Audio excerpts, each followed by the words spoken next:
Hello guys, welcome back to Tumpa's blog কে। তো দেখতেই পাচ্ছেন এই যে গাঁদা গাছ কি সুন্দর সুন্দর হয়েছে এগ্রো ব্যাগে।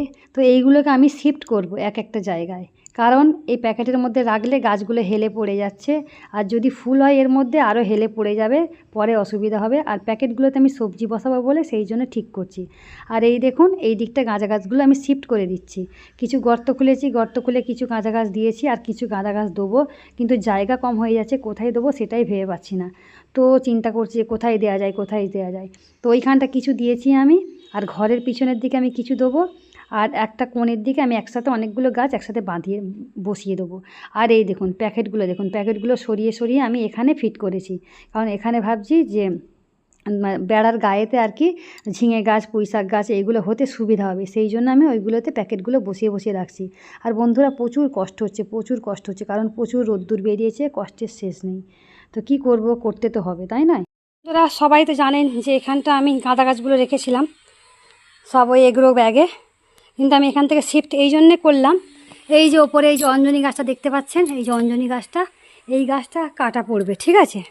তো যদি কাটা পড়ে তো আমার গাছগুলো মরে যাবে। তো আমি একটা জিনিস ভুল করে ফেললাম, এই যে এই দিকে আমি কিছু গাঁদা গাছ দিয়েছি, তো যদি গাছটা কাটা পড়ে তাহলে আমার এই গাছগুলো ফের না শিফট করতে হয়, সেটাই চিন্তা করছি।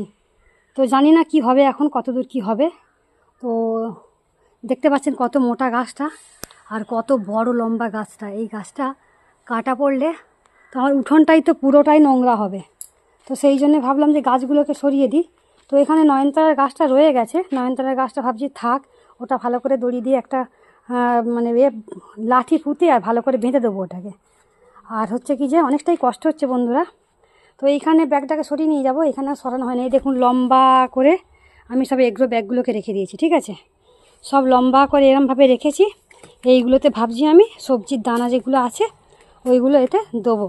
কিন্তু আমাদের এখানে তো বর্ষাকাল, তো মানে দানা দিলে হয়তো গাছ বেরিয়ে যাবে সঙ্গে সঙ্গে, কিন্তু আবার মরেও যাবে জল পেয়ে। বেশি জল পেলে গাছ তো মরে যায়, নরম গাছ। আর এই দেখুন সেই কাঁকরোল গাছ যে বলে, কাঁকরোল গাছ তো বারবার তো মেরে দিচ্ছি, কারণ ফল হচ্ছে না বলে। আবার বেরিয়েছে কাঁকরোল, যেটা বড় কাঁকরোল হয়। আর এই দেখুন কিছু গাঁদা গাছ আমি কি করেছি, একসাথে আমি এরম করে বসিয়ে দিয়েছি। বলি একটু লম্বা হলে এগুলোতে ওই পুঁতবো, লম্বা লম্বা ডান্ডা পুঁতবো, পুঁতে আর গাছগুলোকে বেঁধে দেবো, দিলে ভালো হয়ে যাবে। তো এখন বৃষ্টির মানে জলের দরকার, এখন জল দিতে হবে। আর এই দেখুন বন্ধুরা আমার কলা গাছটা দেখুন, একটা কলা গাছ তো কেটে দিয়েছি, কলা খেয়ে নিয়েছি। আর এখানে অনেক কলা গাছ বেরিয়েছে ফের, কলা গাছগুলো অনেক বড় হয়ে গেছে, এবার মনে হচ্ছে ফুল আসবে। তো দেখা যাক কবে ফুল আসে। তো ঘরের কলা খাবার মজাই আলাদা, তাই নয়? আর এই দেখুন আরেকটা দেখুন, লঙ্কা গাছটাকে আমি এখানটা শিফট করে দিয়েছি। আর লঙ্কা দেখতে পাচ্ছেন হাড়ে করে লঙ্কা হয়েছে, আমি প্রতিদিন একটা করে তুলছি আর খাচ্ছি, খুব ভালো লাগছে, দারুণ টেস্ট। দুই একটা পেকেও গেছে। তো কীরমভাবে দেখালে তবে আপনারা বুঝতে পারবেন লঙ্কাগুলো এত সুন্দর। ওহ মা গো, আর যেটা ফুল এসেছিলো গাঁদা গাঁদা গাছটা আমি চেঞ্জ করিনি, এটাকে আমি টপ শুদ্ধই রেখে দিয়েছি, মানে এগ্রো ব্যাগ শুদ্ধই রেখে দিয়েছি। আর এই দেখুন ভাবছি এই ফুলটা পেকে গেলে এর যখন দানা হবে তখন আমি গাছটাকে শিফট করব, এখন করব না। ওহ প্রচণ্ড গরম, খুব কষ্ট হচ্ছে, আর প্রচুর রোদ বেরিয়েছে। এখন আমার অনেক কাজ বাকি, আমাকে এখনও জামা কাপড় কাচতে হবে, বাসন মাজতে হবে, প্রচুর কাজ পড়ে আছে বন্ধুরা। আর এই যে আর একটা জিনিস দেখাচ্ছি, আমার যে এই বরবটি গাছটা, এটা কিছুতেই ফুল আসছে না, জানি না হয়তো বর্ষার জন্য হয়তো ফুল আসছে না। তো এই যে দেখুন দেখতে পাচ্ছেন বরবটি গাছটা প্রচুর হয়েছে, কিন্তু মনে হচ্ছে এবার ফুল আসতে পারে। হ্যাঁ, কারণ এই বর্ষাটা নেমে গেলে হয়তো ফুল আসবে। এটা সেপ্টেম্বর তোমার আগস্ট মাস চলছে, তো দেখা যাক সেপ্টেম্বর মাসের দিকে কি হয়। সেপ্টেম্বর মাসের দিকে যদি ফুল আসে তাহলে রাখবো, আর না যদি ফুল আসে ভাবছি কেটে ফেলে দেবো, বেকার রেখে লাভ নেই। আর এই গাছগুলোতে আমি এবার জল দিয়ে দেবো। বন্ধুরা গাছগুলো শিফট করার পর এই যে এতগুলো জামা কাপড় আমাকে কাচতে হবে, তো প্রচুর কষ্ট, কিছু করার নেই। আর ঘরদোর মোছা হয়ে গেছে, ঘরদোর মুছে কমপ্লিট করে ফেলেছি, চকচক করছে দেখতেই পাচ্ছেন। তো এবার জামা কাপড় কটা কাচা হয়ে গেলে মোটামুটি আমার কাজ কমপ্লিট হয়ে যাবে। তো তারপরে দেখি কি করতে পারি।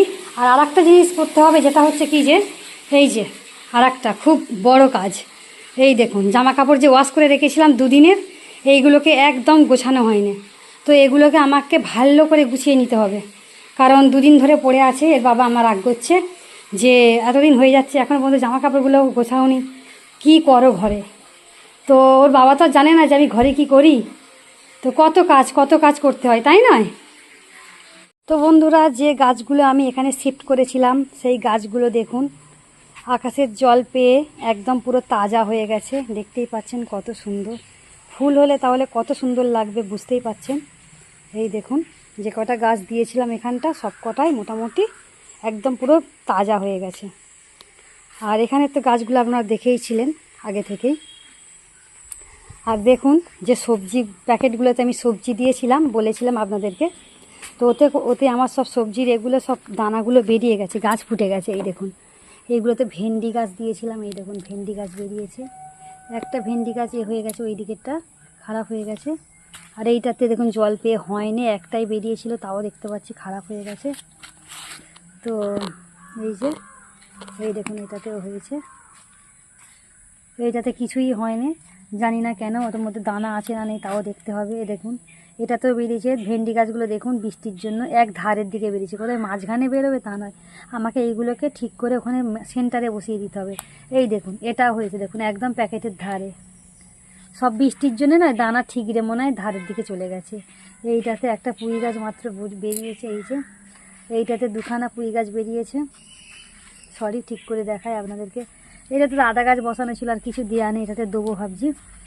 এটাতেও কয়েকটা পুঁই গাছ বেরিয়েছে, একটা ঘাসও হয়ে গেছে। এইটাতে তো সেই কি বলে ওটাতে পটল গাছ না কি সেই এনেছিল, সেই গাছ তো হয়নি ভালো। এটাতেও কিছু বেরোয়নি, এটাতেও দিতে হবে অন্য কিছু। এইটাতে ঝিঙে গাছ বেরিয়েছে, আর ওই পুঁই গাছগুলো বেরোচ্ছে, এটাতেও কিছু বেরোয়নি, জানি না কেন, এগুলোতে কী ফল্ট হচ্ছে বুঝতে পারছি না। এইটাতে বেরিয়েছে, এইটাতে দেখুন অনেকগুলো বেরিয়েছে একসাথে। এই দেখুন পুঁই শাকের গাছ আর ঝিঙের গাছ বেরিয়েছে, ঝিঙের একটা পাতা বেরিয়েছে। আর এই যে পুঁই গাছ, এটাতে দেখুন এটাতে অনেকগুলো পুঁই গাছ হয়েছে।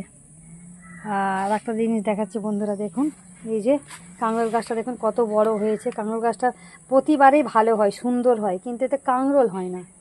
আর একটা জিনিস দেখুন বন্ধুরা, এই যে এখানটা আমি কি করেছিলাম, আমার এখানটা দেখি না একটা ঝিঙে পেকে গেছিলো, সেই পাকা ঝিঙেটাই দেখুন, ঝিঙেটা পাকা এখনও পড়ে আছে এখানে। তো এখানে দানাগুলো দিয়েছিলাম, তো দেখতে পাচ্ছি দানাগুলো সব বেরোচ্ছে একটা একটা করে। এই দেখুন ছোটো ছোটো করে সব বের হচ্ছে, এগুলো বেরো। আর যে গাঁদা গাছটা দিয়েছিলাম দেখুন এখানটা, একদম গাঁদা গাছগুলো দেখুন তাজা হয়ে গেছে। এই দেখুন যখন ফুল হবে খুব সুন্দর লাগবে, তাই না? আর একটা জিনিস দেখাচ্ছি, সেটা হচ্ছে কি যে এই যে আমার গাঁদা গাছটা আর লঙ্কা গাছটা দেখুন।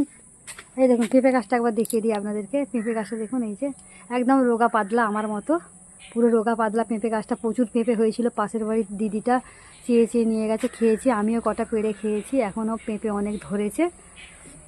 আর লঙ্কা গাছটা তো আপনারা জানেন যে লঙ্কা আমি প্রতিদিন একটা করে তুলে খাচ্ছি। আর এই দেখুন গাঁদা ফুলটা দেখুন কত বড় হয়েছে। এই দেখুন এই গাঁদা ফুলটাকে আমি যত্ন করে রাখছি, কারণ এর দানাটা আমার কাজে লাগবে। এর দানাটা হয়ে গেলে, পেকে গেলে, এই দানাটা ভালো করে শুকনো করে ফের বসাবো, সারা বছর যাতে হয় গাঁদা ফুল হয়। আর দেখতে পাচ্ছেন অসময়ের গাঁদা ফুল। এই দেখুন বন্ধুরা, আর এখানে দেখুন এটা কারবারটা দেখুন, এই পুরো লম্বা লাইন ধরে আমি দানা দিয়েছিলাম, ঠিক আছে। তার মধ্যে দেখুন এখানটা গাঁজা অনেক গাছ বেরোচ্ছে, এই দেখুন একসাথে। জানি না এখানটা কীভাবে হবে। পুঁই গাছ দিয়েছিলাম, ঝিঙে গাছও দিয়েছিলাম, জানি না কটা হবে। এখানে একটা ফুটেছে, এই যে ছোট্ট মতো করে। আর এই যে এখানটা দেখুন ফুটছে। আর এইগুলোতে গাঁদাল গাছ, আপনারা জানেন গাঁদাল গাছগুলো যতই উবড়ে দিই মেরে দিই সে আবার বেরোয়, ঠিক আছে, এর মরণ হয় না। তো বন্ধুরা, সকালবেলা আমি পতাকা তুলেছিলাম, এই যে এ দুনিয়া এক দুলহন, এ দুনিয়া এক দুলহন দুলহন, এ মাथे के बिंदिया, এ মেরা India, I love my India, এ মেরা India, I love my India. তো বন্ধুরা, আমাদের এখানে আবহাওয়াটা খুবই খারাপ। সকাল থেকেই বৃষ্টি হচ্ছে, মাঝে মাঝে পতাকাটা ভিজে যাচ্ছে, কিন্তু কিছু করার নেই, কী করব বলুন। আর দেখুন রাস্তাতে প্রচণ্ড ঘাস জমে গেছে, এই ঘাসগুলো আমাকে সাফ করতে হবে। সামনে অনাম আসছে, অনামের সময় আমি ভাবছি রাস্তাটা পুরো পরিষ্কার করে নেবো, বাড়ির চারপাশটাও ঘাসগুলো আমি পরিষ্কার করব, কারণ এবার আর লোককে ডাকবো না, কারণ প্রতিবারের লোককে ডাকলে কী হয়, ওরা ভালো করে কাজ করে না, চলে যায়। আমি ভাবছি নিজের কাজ নিজেই করব। তো কি করা যাবে বন্ধুরা বলুন, এটা করতেই হবে আমাকে, তাই না? প্রতিবারে লোক ডাকাও সম্ভব নয়। আর একটা জিনিস বন্ধুরা, দেবাঞ্জনের বাবা একটা সুন্দর কাজ করেছে, সেই কাজটা আমি দেখাবো। একটা পাশের বাড়ির দাদার একটা চেয়ার বানিয়ে দিয়েছে, চেয়ার না, ওটাকে কী বলবো, বেঞ্চ বানিয়ে দিয়েছে, দারুণ সিস্টেমের। এই দেখুন বন্ধুরা, এর মধ্যে একটা স্পঞ্জের সোফার মতো হবে তৈরি। তো ওর বাবা এটুকু করে দিয়েছে, তারপর বাকিটা ওরা করে নেবে বলেছে। তো বন্ধুরা কেমন হয়েছে একটু জানাবেন। দেবাঞ্জনের বাবা সকাল থেকে রাত 10টা পর্যন্ত কাজ করে তবে এটা কমপ্লিট করতে পেরেছে, তাও আবার দুজনে মিলে করেছে, রাজু ভাই আর এর বাবা। তো বন্ধুরা কেমন লেগেছে বলবেন। তো আজকের এর ভিডিওটা আমি এখানেই সমাপ্ত করছি। টাটা বাই বাই, আবার নেক্সট ব্লগ নিয়ে হাজির হয়ে যাব, ততক্ষণ দেখতে থাকুন, সঙ্গে থাকুন। Tata bye bye, see you.